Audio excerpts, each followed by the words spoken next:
Duplicate सामान कोण म्हणेल का? नाही. बरोबर आहे. टाटा म्हणजे फेमस आहे आणि त्याची उत्पादन किती आहे ते बी पत्ता नाही. नाही. मग काय झालं, ही सत्य घटना आहे बरं. काय झालं, त्याची एवढ्या उत्पादनात एक गाडी फेल गेली, नॅनो.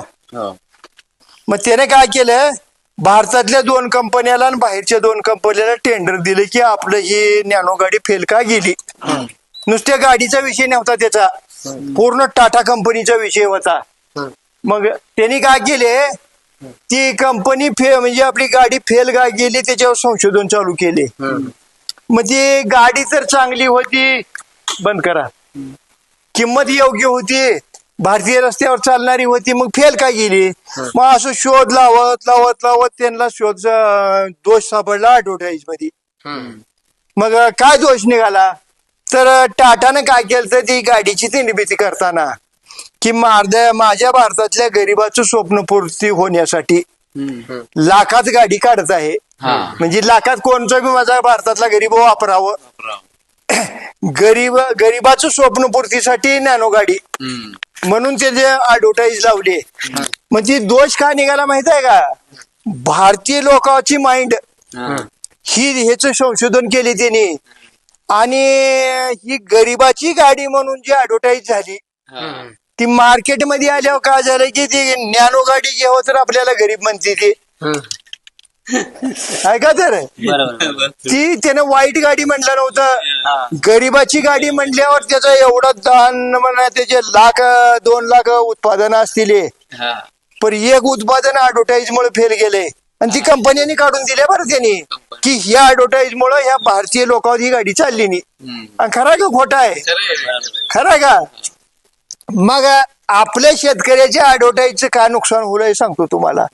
काय झालंय, शेतकरी लॉस मध्ये आहे. शेतकरी शेती परवडना, ती पाणी पुरवना, ती रोग हटना, ती माणूस काम करना, भाव लागना, किती बी रोग आहे ते समजा. ही मार्केटमध्ये कळालं कसं, हे रोग कुणाला माहित आहे, शेतकऱ्याला, त्या मुंबईच्या व्यापाऱ्याला माहित आहे. ह्याच झालंय काय सांगतो तुम्हाला, नवीन युवा पिढी शेतीला काय चिटकना, शेतकऱ्याच्या मुलाला मुली काय मिळेना त्या, की ह्या स्वतः शेतकऱ्याने काय केले माहित आहे का, कुठं बसल तिथं ऍडव्हर्टाईज केलंय. काय म्हणून केले, यांना शेतीचं परवडना, काय 10 बोरं मारलो पाणी लागले ते मजूर काम करणार, ते अमुक होईना चमुक होईना. मग हे ना प्रत्येक शेतकऱ्यानं स्वतःची ऍडव्हर्टाईज वाईट म्हणून केलंय, चांगली त्यानं नुसतं गरीब म्हणून केलं तर तसला फटका बसलाय. मग तुम्ही तर 10 रोग आहे ती मग सांगू लाव. आता उद्या तिथं तुमच्या गावात अति श्रीमंत माणूस आहे, त्याला एकच मुलगी आहे आणि त्यानं त्याचे सुतगिरणी कारखाना आहे, 1000 एकर जमीन आहे, मुलगी नंबर 1ची देखणी आहे आणि त्याने सगळा बायोडाटा लिवला आणि खाली मुलीला कॅन्सर आहे म्हणल्यावर कोण करून घेईल का? नाही. मग ही झालंय काय सांगतो, शेती बेकार म्हणून शेतकऱ्याने ऍडव्हर्टाईज केलती. घरात जेवायला आलं, वट्यावर बसलं, कार्यक्रमात गेलं की ह्याचा टोलाचा आहे सगळ्याचा. मग त्याचा परिणाम काय झालाय, घरात जेवताना आता बायकोचं त्याच्या तक्रारी किंवा चर्चा चालू राहणार की काय तिचे माय गाठली, पहिलेच वेगळं होतं, शेतीच परवडणार झाले. मग पोरग इकडे जीव उरलेलं राहते. त्याने काय म्हणले माहित आहे का, दुसरी शेजारी बाजारी काय बी बोंबलली असती तर ऐकत नव्हतो. माझं बापला बाड बोलतोय का, माझा बाप का म्हणून शेती परवडत नाही, पण मी कशाला मरायला जाऊ म्हणून. हे आहे का नाही, खोट आहे का खरं आहे.